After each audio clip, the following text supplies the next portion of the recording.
December 7th, 1941, 7:55 a.m., Pearl Harbor, Hawaii.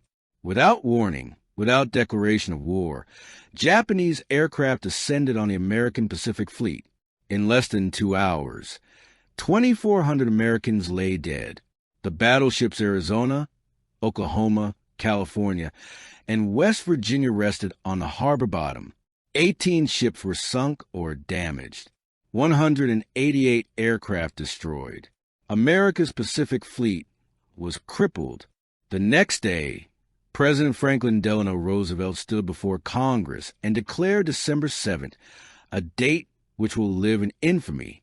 America entered World War II united in shock, grief, and burning anger. Across the nation, young men lined up at recruiting stations. Factories converted to war production. The sleeping giant had been awakened, but awakening wasn't enough. Americans demanded action, revenge, justice. The question that echoed from the White House to every American home was simple: when will we strike back? Japan's military leaders believed their surprise attack had bought them 6 months to a year of unchallenged expansion across the Pacific. They believed American morale was broken, that the United States would negotiate peace rather than fight a long war. They believed the American homeland was unreachable, that Tokyo, 4,000 miles from Hawaii, was safe from retaliation. They were wrong. Just 4 months and 11 days after Pearl Harbor, 80 American airmen would prove that nowhere in the Japanese Empire was beyond America's reach. They would attempt a mission that military experts called impossible. They would fly bombers never designed for carrier operations from a flight deck barely long enough to launch them. They would strike Tokyo itself, the heart of the Japanese Empire, knowing they had no way to return home. This is the story of the Doolittle Raid, America's impossible revenge, the one-way mission that changed World War II. President Roosevelt didn't just want revenge. He wanted a message sent to Japan and the world. America could not be intimidated. American resolve could not be broken. And American ingenuity would find a way to strike back, no matter how impossible it seemed. In January 1942, just weeks after Pearl Harbor, Roosevelt met with his military chiefs and asked a simple question: when can we bomb Japan? The answer was complicated. American forces had been pushed back across the Pacific. Japanese forces controlled the Western Pacific, from the Philippines to Wake Island. American bombers had the range to reach Japan from China or the Soviet Union. But neither country could provide bases close enough to Japan.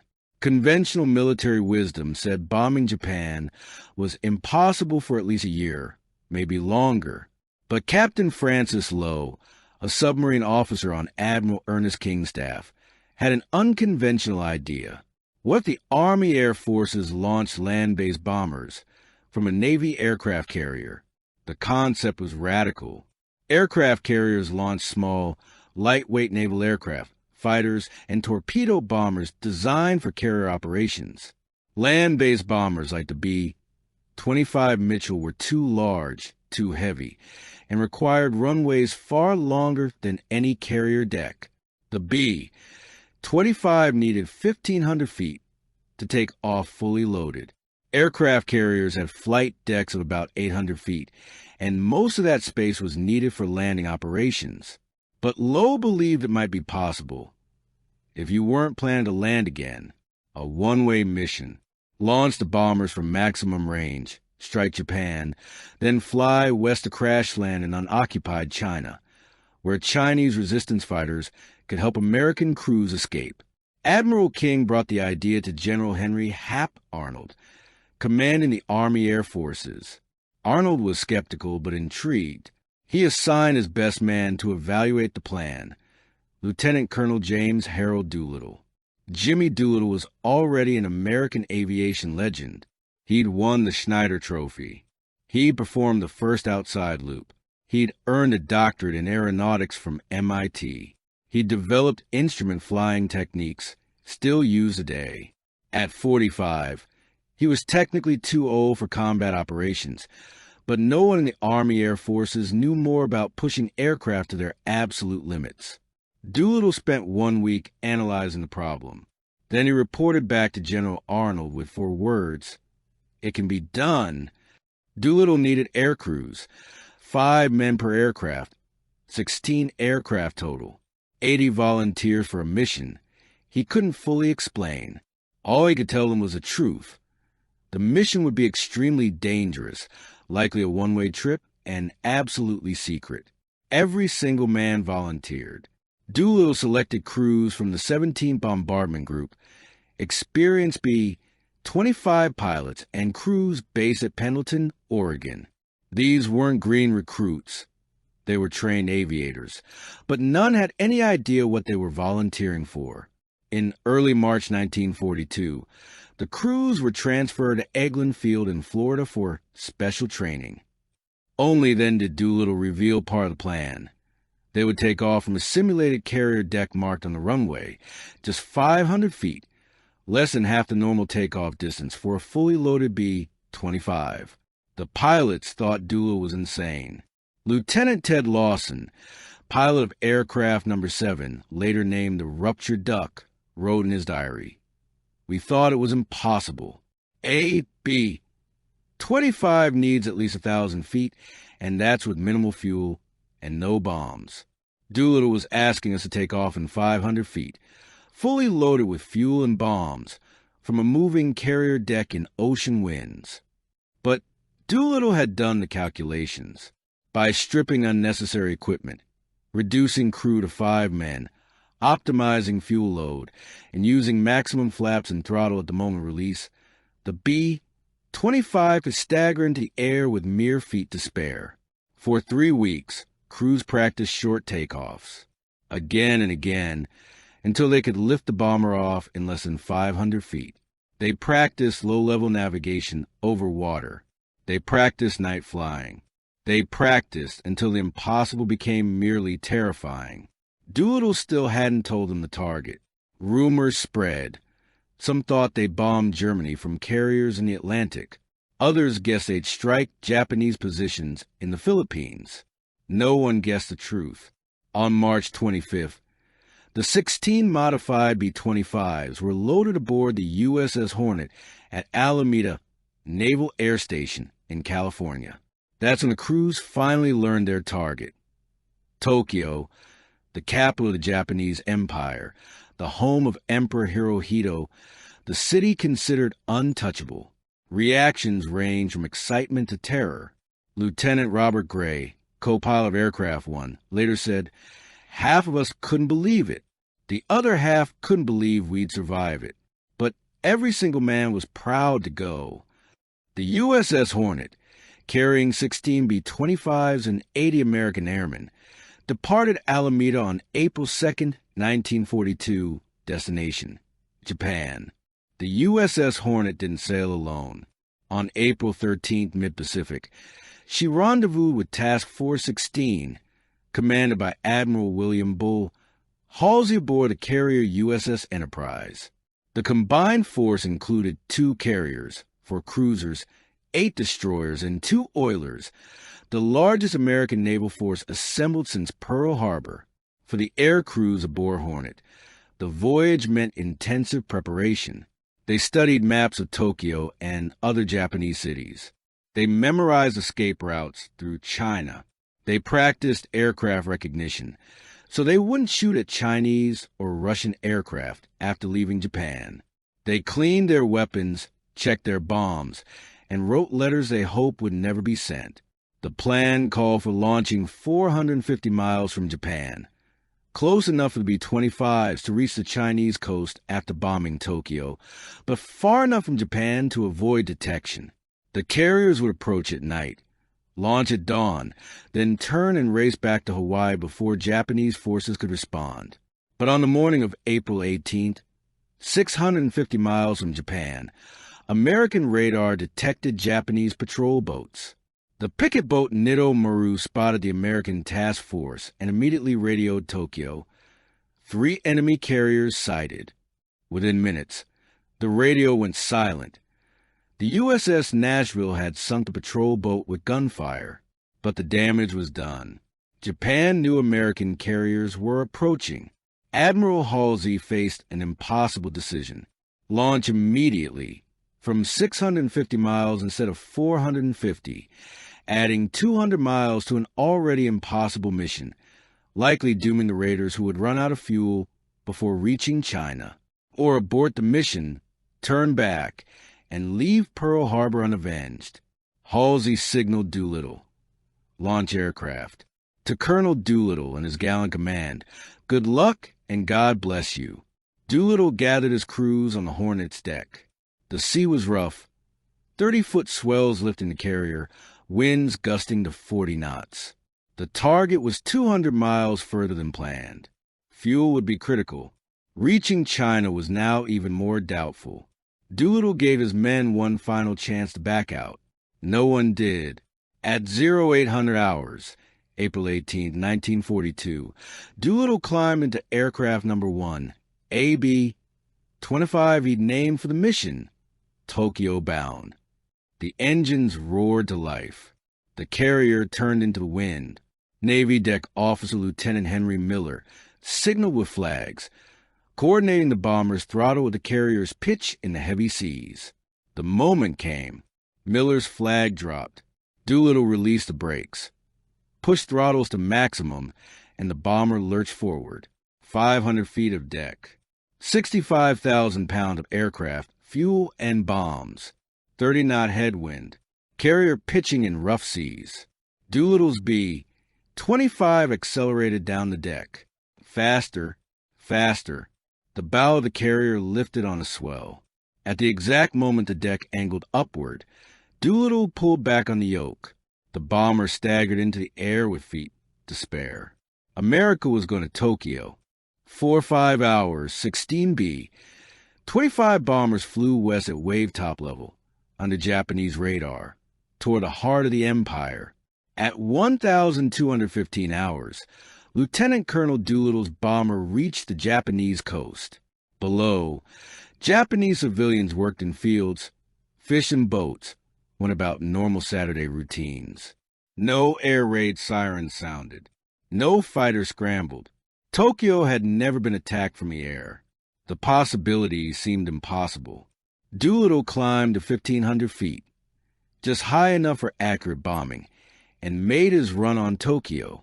His bombardier, Sergeant Fred Bramer, released 4 500-pound bombs on military targets, including an aircraft factory and arsenal. The bombs fell.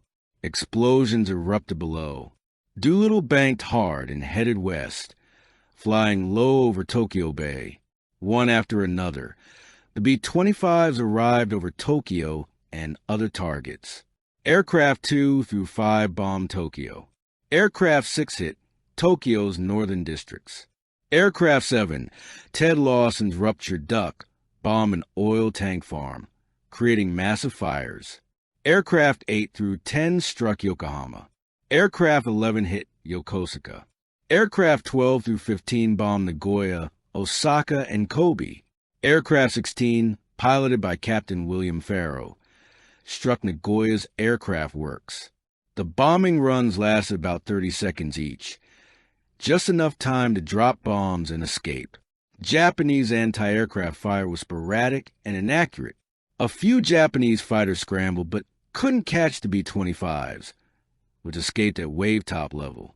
Total time over Japan, 30 seconds per aircraft. Total bombs dropped, 16 tons. Total American losses during the raid, 0, but the raid's impact was enormous. For the first time since Perry's gunboats opened Japan in 1854, a foreign power had struck the Japanese homeland. The emperor himself was endangered. Several bombs fell within 2 miles of the imperial palace. The myth of Japan's invincibility was shattered. Lieutenant Ted Lawson later wrote, "We were only over Tokyo for 30 seconds, but those 30 seconds changed everything. The Japanese people discovered their military couldn't protect them.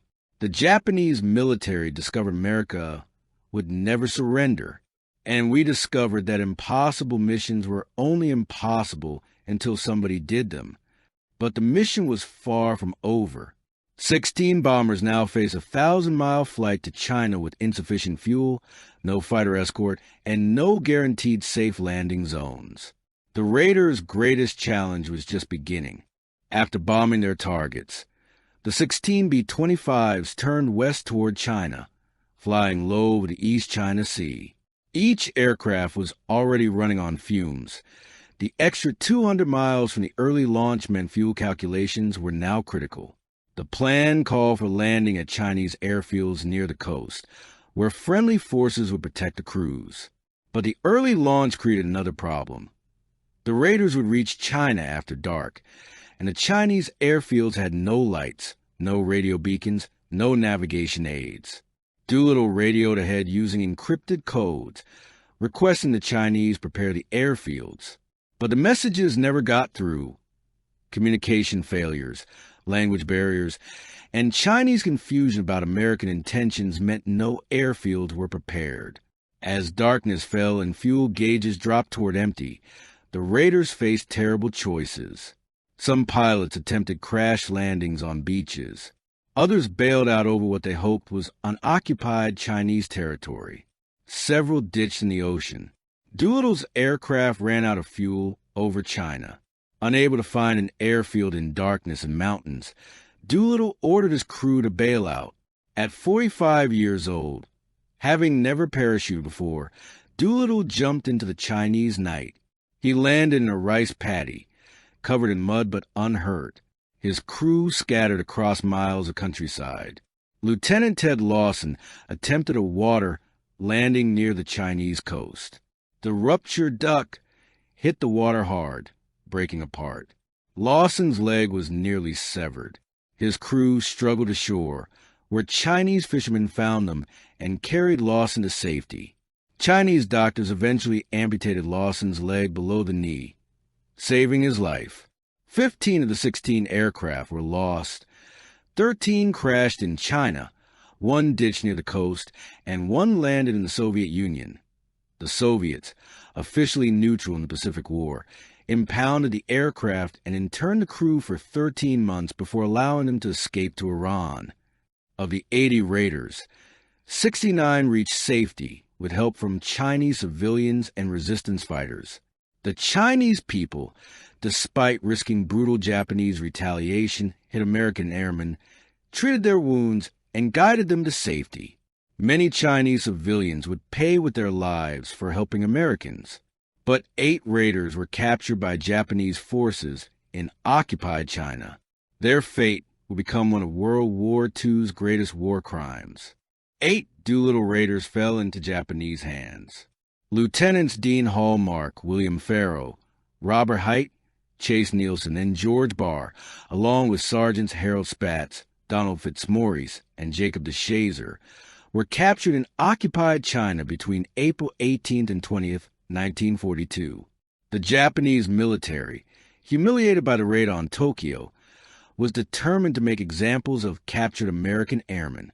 The Raiders were transported to Tokyo, imprisoned in military facilities, and subjected to interrogation that quickly became torture.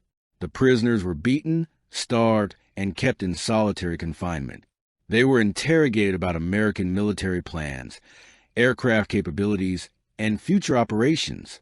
When they refused to provide information beyond name, rank, and serial number as required by the Geneva Convention, the torture intensified. In August 1942, the 8 prisoners were put on trial by a Japanese military tribunal. The charges: war crimes for allegedly bombing civilian targets. The trial was a sham, no defense attorneys, no evidence presented, no genuine judicial process. The verdict was predetermined: guilty. The sentence: death. On October 10th, 1942, Lieutenants Dean Hallmark, William Farrow, and Harold Spatz were taken to a Chinese cemetery outside Shanghai. They were forced to dig their own graves, then executed by firing squad. Their bodies were cremated and buried in unmarked graves. The other 5 prisoners, Height, Nielsen, Barr, Meter, and DeShazer, had their sentences commuted to life imprisonment. But Japanese imprisonment meant continued torture, starvation, and disease. Lieutenant Robert Meader died in prison in December 1943 from malnutrition and dysentery. He was 27 years old. The remaining 4 prisoners, Height Nielsen, Barr, and DeShazer, survived over 3 years of imprisonment, torture, and near starvation. They were finally liberated in August 1945 when American forces reached their prison camp after Japan's surrender. After the war, the Japanese officers responsible for the executions were tried for war crimes, were executed for their role in murdering the Doolittle Raiders. But no punishment could return the murdered Americans to their families. The 8 captured raiders became more than casualties of war. They became martyrs whose sacrifice reminded Americans why they were fighting and what was at stake. While Americans mourned their 8 captured raiders, the Chinese people suffered catastrophic retaliation for helping American airmen escape. The Japanese military command launched Operation Sago, a campaign to punish Chinese civilians who assisted the Doolittle Raiders. Japanese forces swept through the Zhejiang and Jiangxi provinces where most raiders had landed, targeting any village, town, or city that might have helped Americans. The retaliation was systematic and brutal. Japanese forces destroyed entire villages. They burned homes, schools, and hospitals. They poisoned wells with cholera, typhoid, and plague. They executed village leaders and anyone suspected of helping Americans. The exact death toll will never be known, but historians estimate between 250,000 Chinese civilians died in the retaliation campaign. Some estimates go as high as 300,000. Entire regions were depopulated. Diseases spread by Japanese biological warfare killed civilians for years afterward. Chinese civilians had known the risks. They helped American airmen anyway because they understood that America was fighting the same enemy that had invaded China in 1937. Every American bomber that reached safety represented Chinese civilians who chose to protect strangers at the cost of their own lives. Sergeant Jacob DeShazer, one of the 4 raiders who survived imprisonment, later learned about the Chinese deaths. After the war, consumed by guilt and seeking meaning, he returned to Japan, not as a soldier, but as a Christian missionary. He spent 30 years in Japan working toward reconciliation, forgiveness, and peace. His story of transformation from bomber to missionary became famous in both America and Japan. The Chinese sacrifice of the Doolittle Raiders created a bond between Americans and Chinese that transcended the mission itself. Chinese Generalissimo Chiang Kai-shek, despite the massive civilian casualties, called the raid a great morale boost that proved America was committed to defeating Japan. For Americans, the Chinese sacrifice was a sobering reminder that their actions had consequences far beyond military objectives. The 80 men who flew the mission survived or died, but hundreds of thousands of Chinese civilians paid the price for American revenge.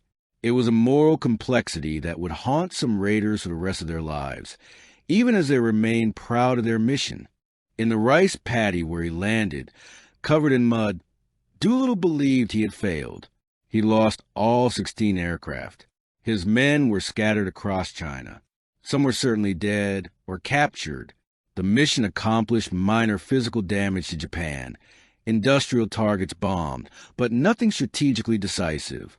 And he'd broken the cardinal rule of military aviation: bring your aircraft home. When Doolittle finally reached safety with help from Chinese civilians, he expected to be court-martialed. He told his co-pilot, Lieutenant Richard Cole, "I'm done. They'll probably reduce me to major." We lost every single airplane. Doolittle had no idea what his raid had accomplished. In Tokyo, the raid created panic among Japanese leadership. Emperor Hirohito had been endangered. The imperial palace itself was vulnerable. If Americans could bomb Tokyo once, they could do it again. Japanese military leaders who had promised a homeland was invulnerable were humiliated. The Japanese Navy, stung by the raid, accelerated plans to extend Japan's defensive perimeter eastward. If American carriers could get close enough to launch land-based bombers, they had to be stopped further from Japan. The solution? Capture Midway Island, the American outpost halfway between Japan and Hawaii. The Japanese plan to attack Midway would lead directly to the Battle of Midway in June 1942, the decisive naval battle where American forces destroyed 4 Japanese carriers and turned the tide of the Pacific War. The Doolittle Raid didn't win that battle, but it created the strategic pressure that forced Japan into the engagement where they would be defeated. In America, news of the raid created euphoria. After 4 months of defeats, Pearl Harbor, the Philippines, Wake Island, Bataan, Americans finally had a victory. Newspaper headlines screamed, "Tokyo bombed." Doolittle dooted, "Japan attacked." President Roosevelt, asked where the raiders launched from, famously replied, "Shangri-La, the fictional Himalayan paradise from James Hilton's novel." The answer became legendary, maintaining operational security while thrilling the American public. The Navy would later name an aircraft carrier USS Shangri-La in honor of Roosevelt's quip. When Doolittle reached American forces and was debriefed, he learned he wasn't being court-martialed. He was being promoted from lieutenant colonel to brigadier general, skipping the rank of colonel entirely, and he was receiving the Medal of Honor, America's highest military decoration. General Henry Arnold presented the medal personally, telling Doolittle, "You thought you failed. You thought losing the aircraft meant failure. You don't understand what you accomplished. You prove America won't surrender. You proved no enemy is beyond our reach. You proved American courage can accomplish the impossible. That's not failure, Jimmy. That's the victory that wins wars." Doolittle wept. The Doolittle Raid's impact on American morale cannot be overstated. For 4 months, Americans had endured nothing but bad news. The Pacific Fleet crippled at Pearl Harbor. Wake Island captured after heroic defense. The Philippines invaded, with American and Filipino forces fighting desperately on Bataan Peninsula. General Douglas MacArthur forced to evacuate to Australia. Guam fallen. Singapore fallen. The Dutch East Indies fallen. Japanese forces advancing seemingly without limit.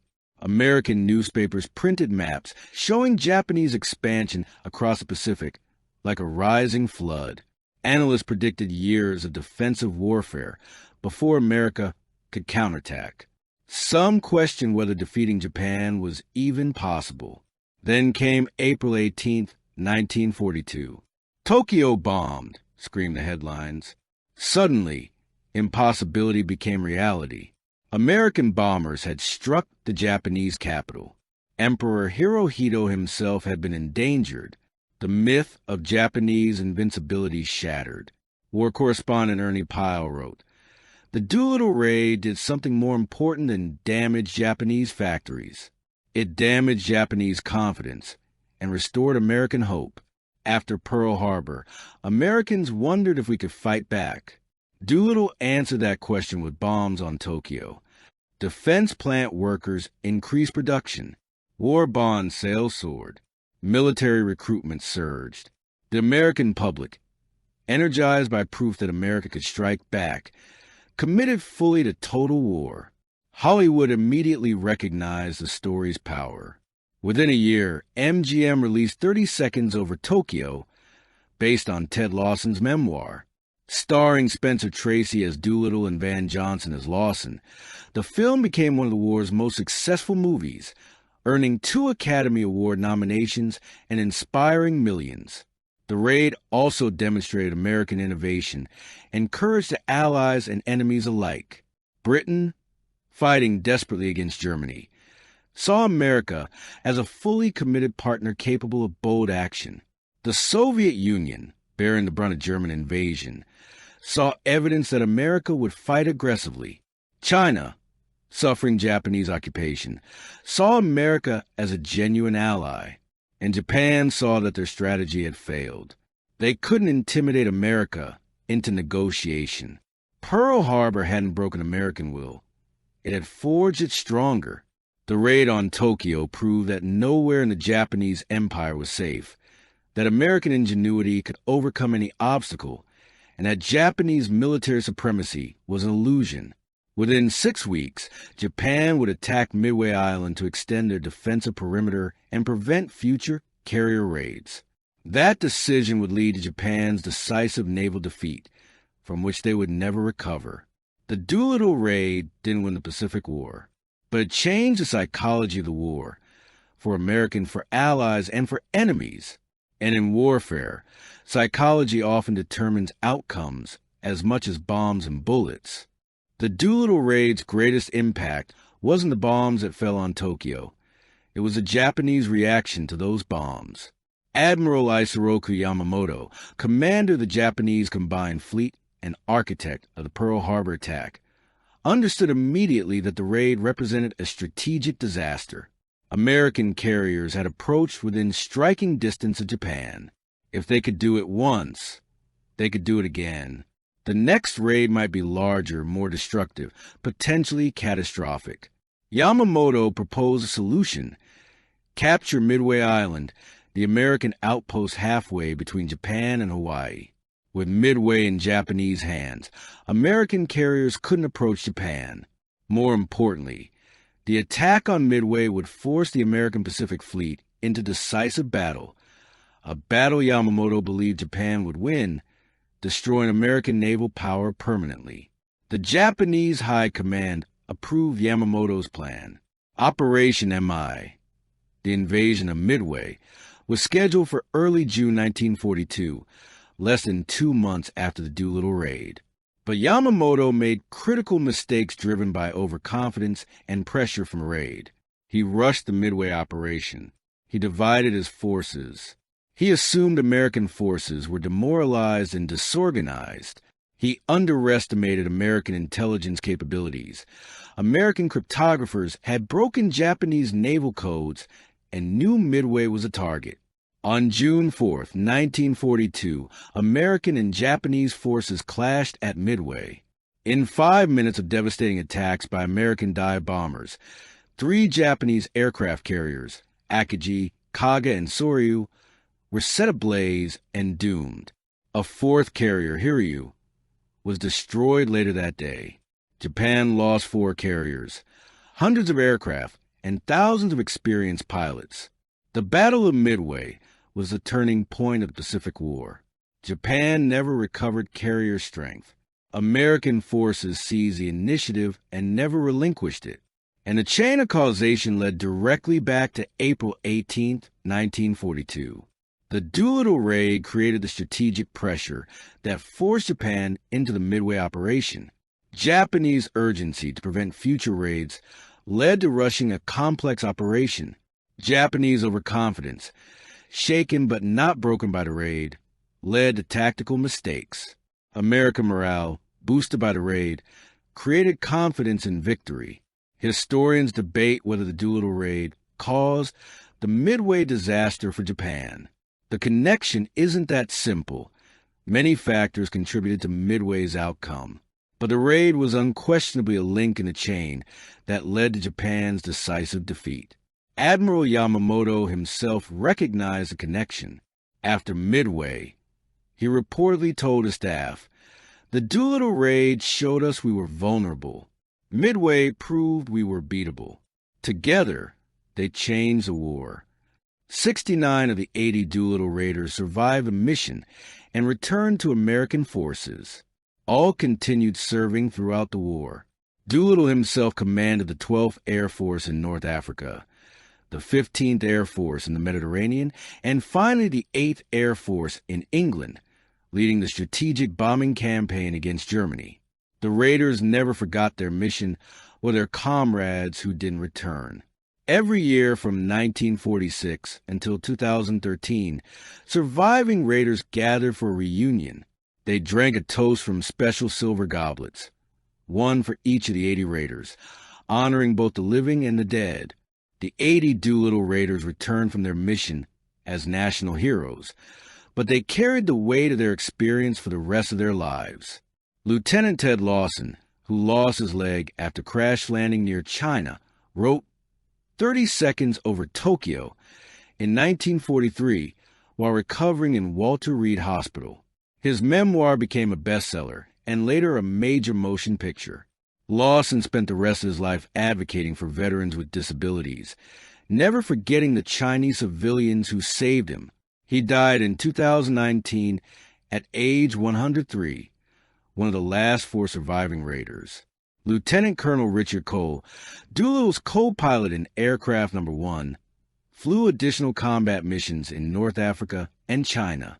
He survived the war, worked as an Air Force test pilot, and lived to be 103 years old. Cole was the last surviving Doolittle Raider when he died in 2019, and an extraordinary chapter of American history.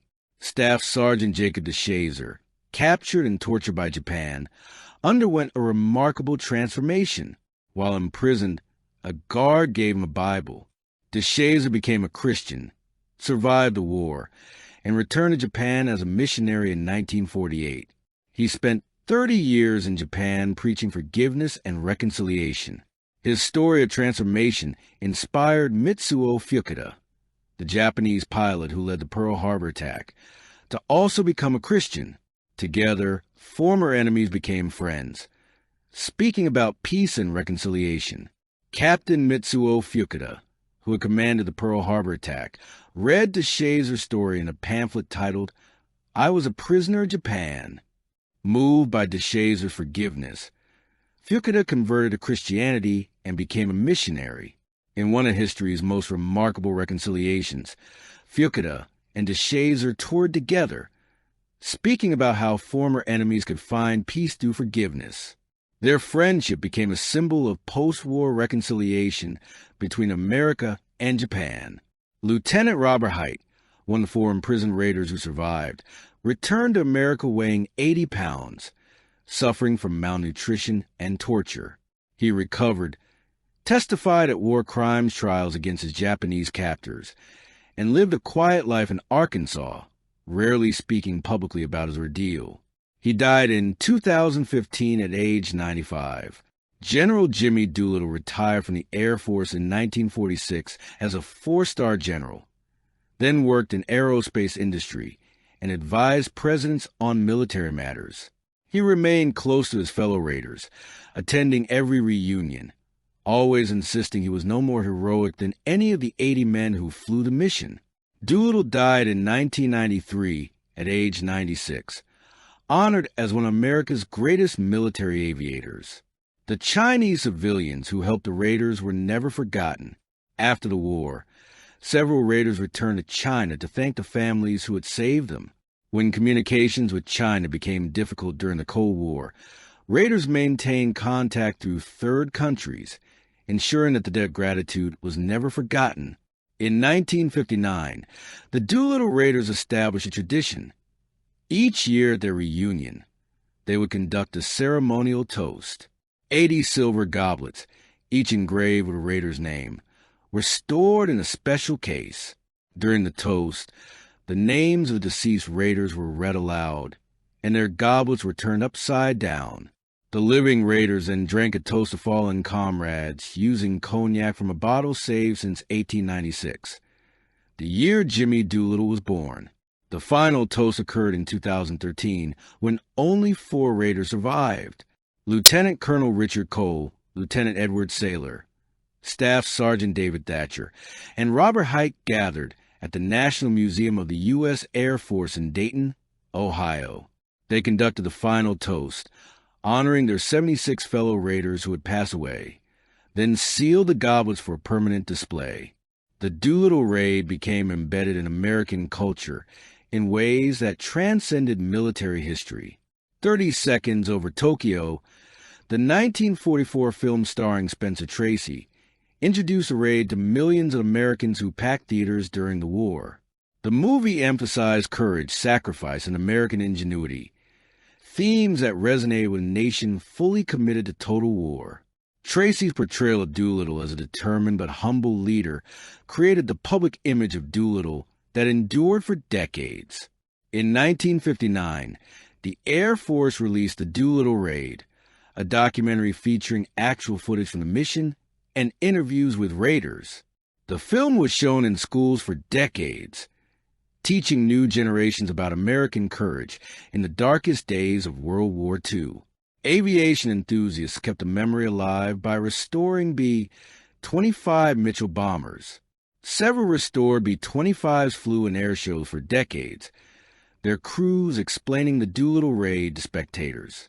The commemorative Air Force maintains several flying B-25s, ensuring that modern audiences can see and hear the aircraft that bombed Tokyo. Museums across America feature Doolittle Raid exhibits. The National Museum of the U.S. Air Force in Dayton, Ohio displays the Raiders' goblets, a restored B-25, and extensive exhibits about the mission. The National World War II Museum in New Orleans features immersive exhibits allowing visitors to experience the carrier launch and bombing run. The USS Hornet, the carrier that launched the raid, is now a museum ship in Alameda, California, the same location where it loaded the B-25s in 1942. Visitors can stand on the flight deck where Doolittle took off, seeing the impossibly short distance those bombers traveled to become airborne. Books, documentaries, and scholarly works continue to explore the raid. Craig Nelson's The First Heroes, 2002, James Scott's Target Tokyo, 2015, and numerous other works ensure that detailed, accurate accounts remain available to new generations. The raid also influenced military doctrine. The concept of using unconventional methods to achieve strategic objectives became a cornerstone of American special operations. The integration of Army and Navy forces in joint operations, considered innovative in 1942, became standard practice. Most importantly, the raid established a cultural narrative. Americans can accomplish the impossible when properly motivated. That narrative influenced American military culture, aerospace innovation, and national identity in ways that extended far beyond 1942. When Americans landed on the moon in 1969, some compare it to the Doolittle Raid, another impossible mission accomplished through innovation, courage, and determination. The connection wasn't literal, but the cultural parallel was meaningful. Americans do impossible things. One of the Doolittle Raid's most remarkable legacies is the reconciliation between former enemies. After World War II, America and Japan transformed from bitter adversaries into close allies. The process wasn't immediate or simple, but individuals like Jacob DeShazer and Mitsuo Fukuda demonstrated that former enemies could find common ground through forgiveness. In 1950, DeShazer returned to Japan as a missionary. He worked in Japanese communities, learning the language, studying Japanese culture, and building relationships.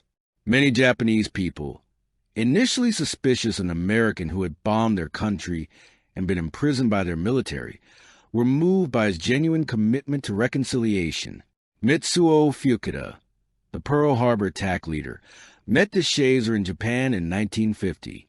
The two men, one who had led the attack that brought America into the war, the other who participated in America's first retaliation, became friends. Together, they spoke at churches, schools, and peace conferences about forgiveness, reconciliation, and the futility of hatred. Their friendship symbolized a larger reconciliation between America and Japan. The nations that fought one of history's most brutal wars became economic partners, military allies, and cultural friends. Japanese students studied in American universities. American corporations invested in Japan. Japanese technology transformed American consumer markets. The Doolittle Raiders participated in this reconciliation. Several returned to Japan in later years, not as conquerors but as guests. They met Japanese civilians who remembered the 1942 raid, some with anger, some with understanding. Conversations occurred. Perspectives were shared. Healing began. In 1992, on the 50th anniversary of the Doolittle Raid, Japanese and American officials held a joint commemoration ceremony. Japanese officials acknowledged the raid's place in history. American raiders acknowledged Japanese suffering. Both nations honored the dead on all sides and celebrated 5 decades of peace. The reconciliation wasn't complete. Some wounds never fully heal.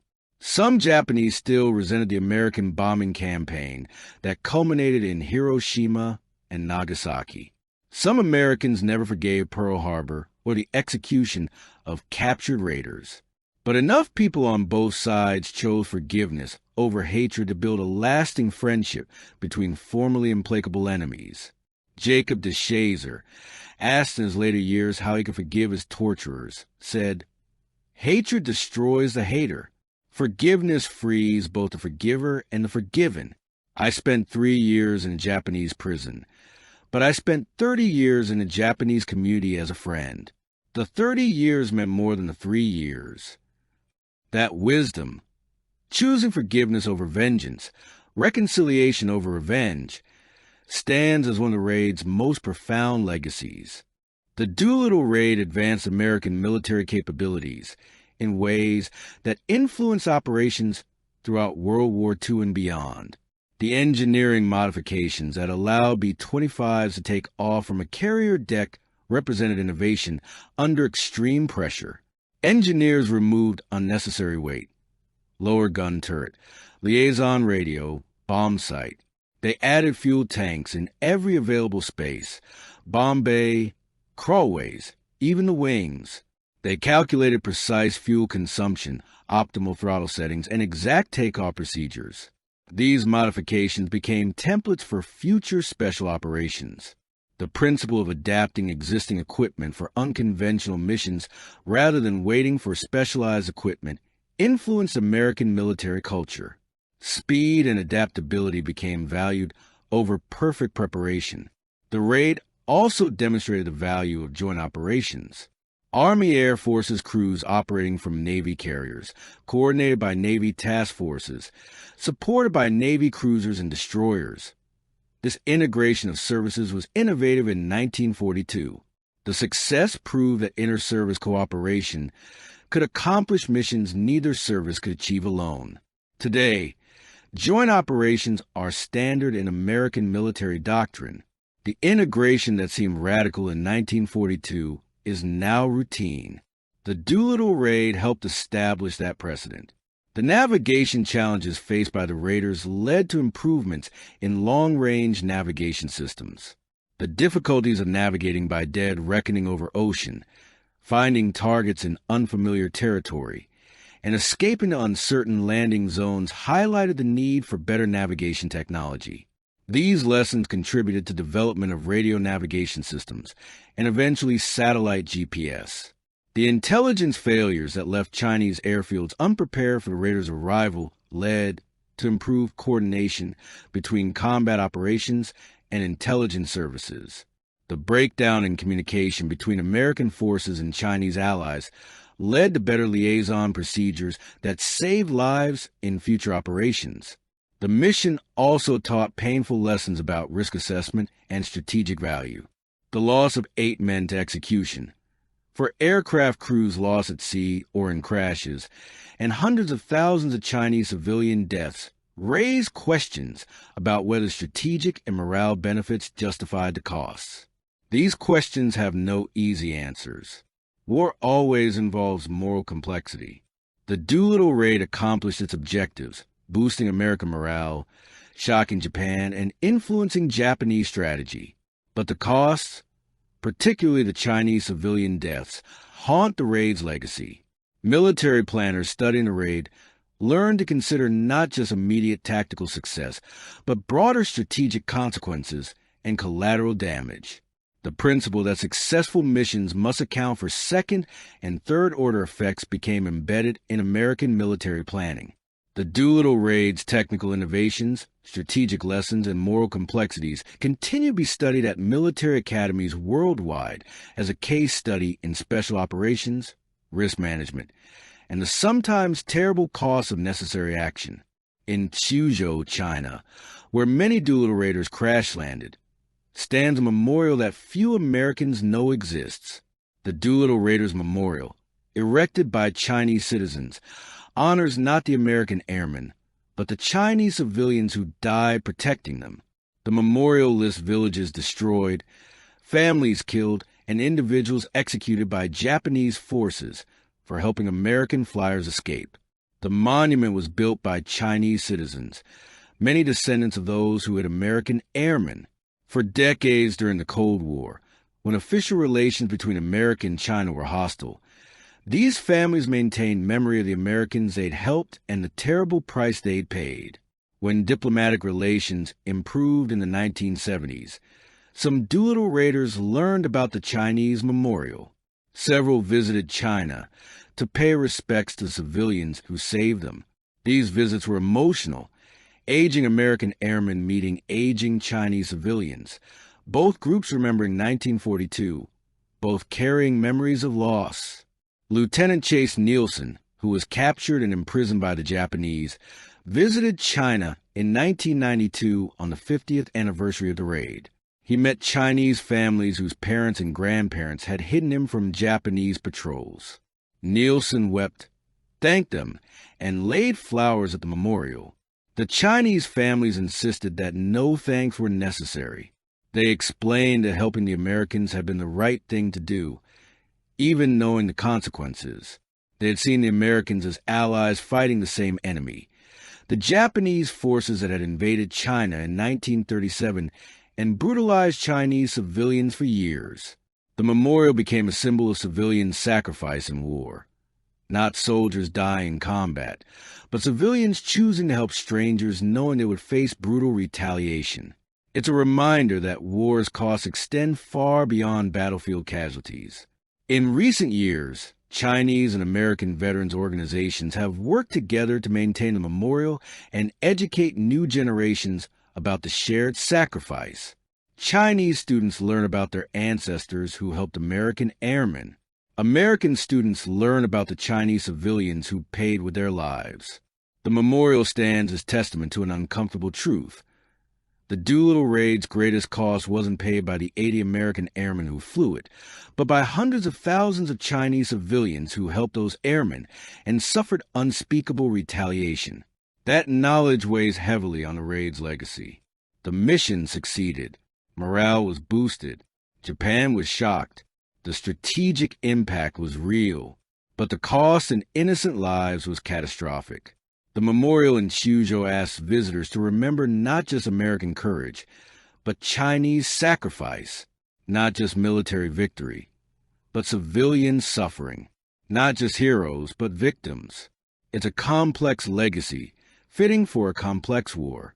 Military historians often compare the Doolittle Raid to modern special operations, missions like the Bin Laden Raid in 2011 or the Iranian hostage rescue attempt in 1980.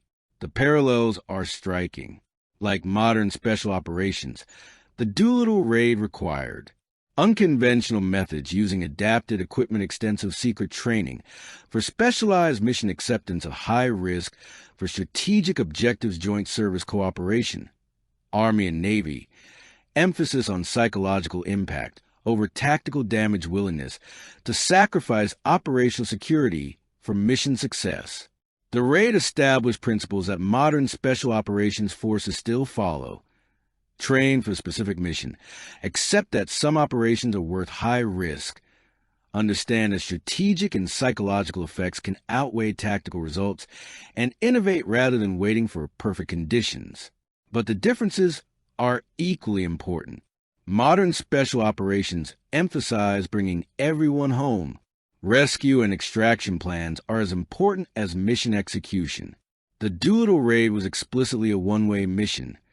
Success meant escape and evasion, not guaranteed extraction.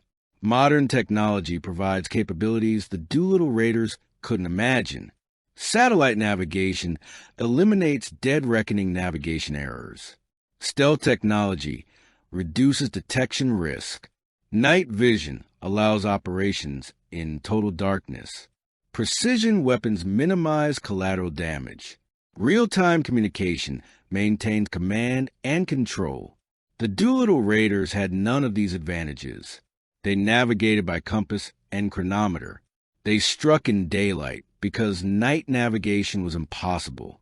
They dropped dumb bombs that fell where physics took them. They lost all communication after launch. Yet they succeeded, proving that determination and innovation can overcome technological limitations. The raid also highlighted a moral dimension that modern special operations forces still grapple with: how to balance mission success against collateral damage and unintended consequences. The Doolittle Raid achieved its objectives but resulted in catastrophic civilian casualties among Chinese populations. Modern military planners, studying this outcome, developed more sophisticated understanding of second and third-order effects. The principle that successful missions must minimize civilian harm became embedded in American military doctrine.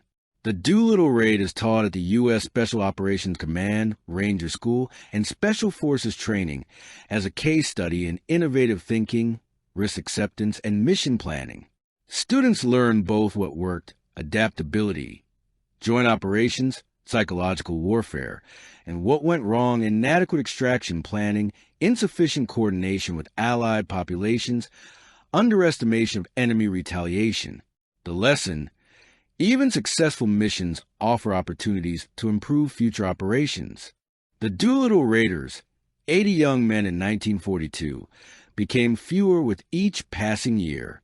In the 1950s and 60s, they gathered annually for reunions, swapping stories, honoring fallen comrades, and maintaining the bonds forged in combat. As they aged, the reunions became more poignant. Fewer attendees each year, more goblets turned upside down, deeper appreciation for surviving another year. By the 1990s, only about 20 Raiders remained. By 2000, fewer than 10.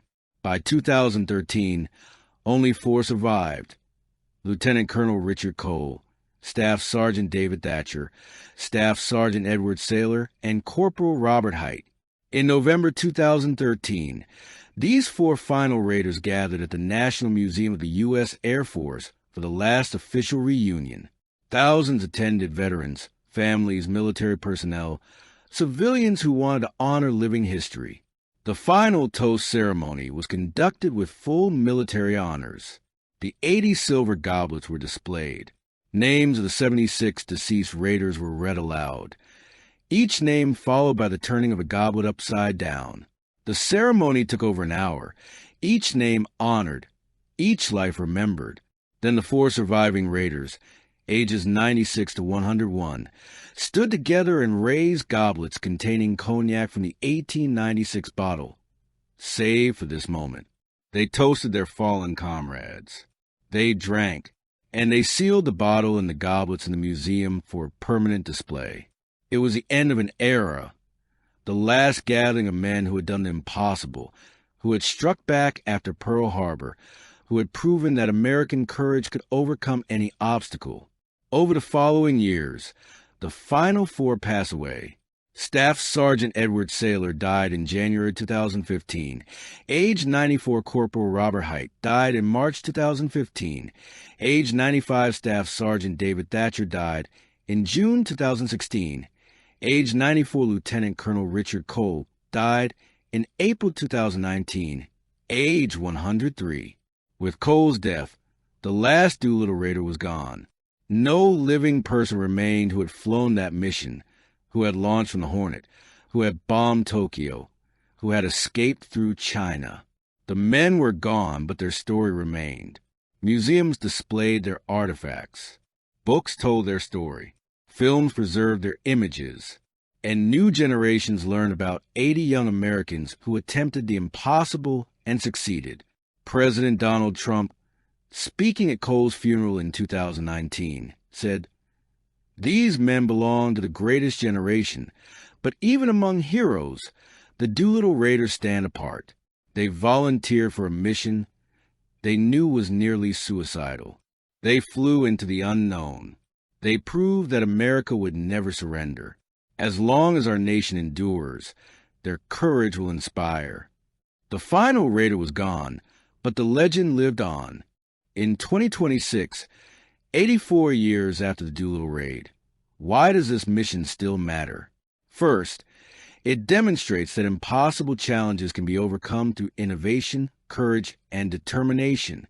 In 1942, military experts said land-based bombers couldn't launch from carriers. Engineers and pilots proved them wrong. Today, when facing seemingly impossible challenges, Americans can look back to April 18th, 1942 and remember, the impossible is just the difficult that hasn't been attempted yet. Second, the raid illustrates the importance of morale and psychological warfare. The physical damage to Japan was minimal. A few factories damaged, maybe 100 Japanese casualties. But the psychological impact was enormous. Japan's invincibility myth shattered. American morale skyrocketed. Japanese strategies shifted fatally. Sometimes, perception matters more than physical reality. Third, the raid teaches lessons about consequences and collateral damage. The mission succeeded militarily but cost hundreds of thousands of Chinese civilian lives. Modern military planners, learning from this tragedy, work to minimize civilian casualties and consider second-order effects. The lesson: victories that create catastrophic unintended consequences aren't truly victories. Fourth, the raid exemplifies American values at their best. Ordinary people rising to extraordinary challenges, innovation overcoming obstacles, courage in the face of overwhelming odds, and commitment to principles greater than individual survival. The 80 Doolittle Raiders were farm boys, factory workers, students, and young professionals. They weren't special forces soldiers with years of specialized training. They were ordinary Americans who volunteered for an extraordinary mission because they believed in something bigger than themselves. Fifth, the reconciliation between former enemies shows that healing is possible after even the most brutal conflicts. Jacob de Shazer and Mitsuo Fukuda, men who fought on opposite sides of a savage war, became friends and worked together for peace. Their example shows that hatred isn't inevitable, that forgiveness is possible, and that former enemies can become genuine allies. 6. The raid demonstrates the power of joint operations and inter-service cooperation. In 1942, the Army and Navy often operated independently, sometimes even competitively. The Doolittle Raid required unprecedented cooperation between services. That model of joint operations became standard and remains fundamental to American military success. Finally, the raid reminds us that freedom isn't free. 80 men volunteered for a mission they knew was nearly suicidal. 8 were executed as prisoners of war. Hundreds of thousands of Chinese civilians died helping American airmen. The price of defeating tyranny was paid in American and Allied blood. In 2026, facing new challenges and threats, Americans can learn from the Doolittle Raiders. That courage still matters, that innovation can overcome any obstacle, that ordinary people can achieve extraordinary things when they believe in their cause, and that the price of freedom is eternal vigilance and sacrifice. The raid's lessons aren't just historical, they're timeless. On April 18, 1942, 80 American airmen accomplished the impossible. They launched 16 fully loaded B-25 bombers from an aircraft carrier, something experts said couldn't be done. They flew across 650 miles of ocean to strike Tokyo, a target considered unreachable. They bombed the heart of the Japanese Empire just 4 months after Pearl Harbor, when America was supposed to be defeated and demoralized. They proved that no enemy was beyond America's reach, that American courage could overcome any obstacle, and that the nation attacked at Pearl Harbor would never surrender. The Doolittle Raid didn't win World War II. It didn't destroy Japanese military capacity. It didn't even inflict significant physical damage on Japan. But it changed the war nonetheless. It lifted American morale when defeat seemed inevitable. It shocked Japan's leaders into strategic mistakes that led to Midway. It proved that innovation and courage could accomplish missions that conventional wisdom deemed impossible. And it established a legacy that continues inspiring Americans 84 years later. The 80 Raiders are all gone now. Jimmy Doolittle, who believed he'd failed an expected court-martial, received the Medal of Honor and retired as a 4-star general. Ted Lawson, who lost his leg, wrote the memoir that became a classic film. Jacob DeShazer, tortured and imprisoned, became a missionary preaching forgiveness to his former enemies. Richard Cole, Doolittle's co-pilot, lived at age 103, the last living link to that impossible mission. They're gone, but we remember them. The museums preserve their aircraft and artifacts. The goblets stand in silent tribute at the Air Force Museum. The Chinese memorial honors the civilians who saved them. The history books tell their story. And every time Americans face impossible challenges, we can look back to April 18, 1942 and remember, ordinary Americans achieved the extraordinary. They did the impossible. They struck back when striking back seemed hopeless. They proved that courage, innovation, and determination can overcome any obstacle. In Suzhou, China, the memorial stands remembering Chinese civilians who died protecting American airmen. In Dayton, Ohio, the goblets wait in their display case, eternal tribute to 80 heroes. In Alameda, California, the USS Hornet's deck still marks where impossibility became reality. And in hearts across America, the Doolittle Raiders live on as symbols of what Americans can achieve when they refuse to surrender. Pearl Harbor asked a question, would America fight? The Doolittle Raid answered, with everything we have, against any odds, until victory is won. 80 young Americans flew into history on April 18, 1942. Their courage echoes across the decades, reminding us that impossible is just a word, that free people defending freedom can accomplish anything, and that America's greatest strength isn't our weapons or technology. It's the courage of ordinary citizens willing to do extraordinary things. Thank you for watching this complete documentary on the Doolittle Raid. If this story inspired you, please share it with others. Subscribe to this channel to learn more about the Americans who fought World War II and preserved our freedom. The Doolittle Raiders did the impossible. They struck back after Pearl Harbor. They proved that America would never surrender. Remember them, honor them, and when you face your own impossible challenges, remember what they proved. The impossible is just the difficult that nobody's tried yet. Aim high, fly true, and never surrender.